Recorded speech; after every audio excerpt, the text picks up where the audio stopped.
Bismillahirrahmanirrahim. Perkenankan kami berbagi tata cara sedekap dalam sholat. Bersedekap merupakan salah satu yang disyariatkan dalam sholat. Nabi SAW bersabda, "Umirna ma'asyiral anbiya'i an nu'ajjila iftarana wa nuakhira suhurana wa nadriba biaymanina ala syama'ilina fis shalah." Kami para nabi diperintahkan untuk menyegerakan berbuka, mengakhirkan sahur, dan bersedekap meletakkan tangan kanan di atas tangan kiri ketika sholat. Hadis riwayat Ad-Daruqutni dan disahihkan oleh Al-Albani. Tangan kanan diletakkan di atas tangan kiri, kemudian keduanya diletakkan di atas dada. Yang dimaksud dada adalah daerah di atas perut.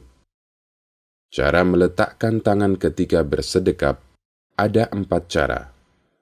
Yang pertama, telapak tangan kanan diletakkan tanpa menggenggam di atas telapak tangan kiri. Pergelangan tangan kiri atau hasta kiri. Ada 3 tempat.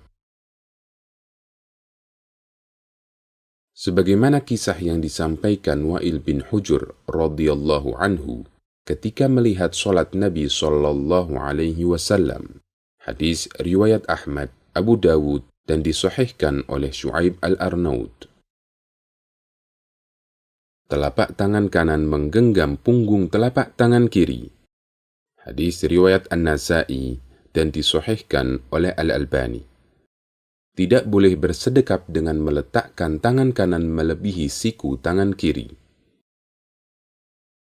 Tidak boleh bersedekap dengan berkacak pinggang, meletakkan tangan di pinggang, karena hal itu menyerupai salib. Dari Abu Hurairah radhiyallahu anhu mengatakan, "Naha Rasulullah sallallahu alaihi wasallam 'anil ikhtisari fis shalah."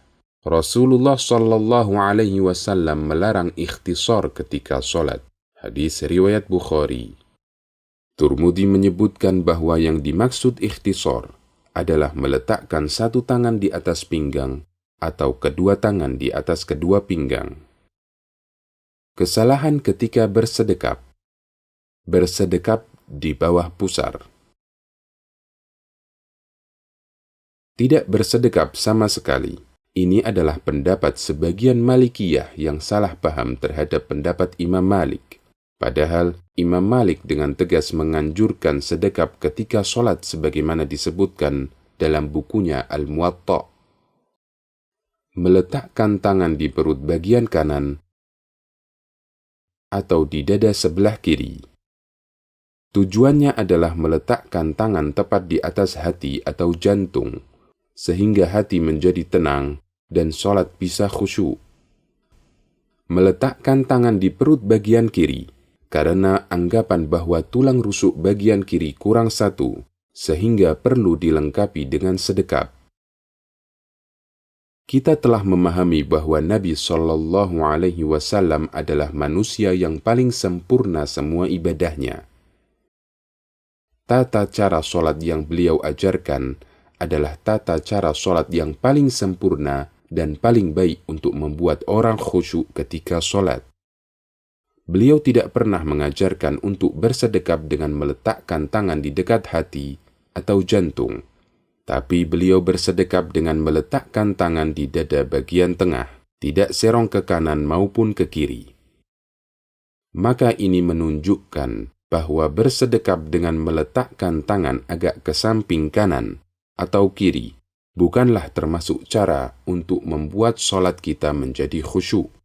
Bahkan sebaliknya, cara bersedekap semacam ini adalah cara yang menyelisihi apa yang diajarkan Nabi Muhammad SAW.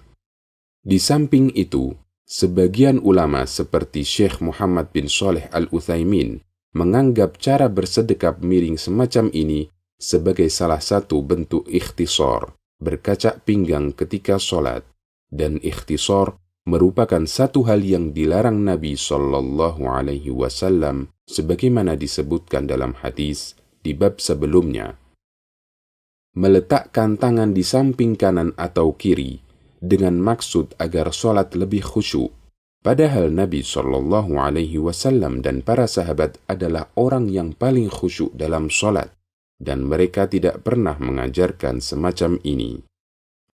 Demikian, semoga kita dimudahkan untuk meniti sunnah.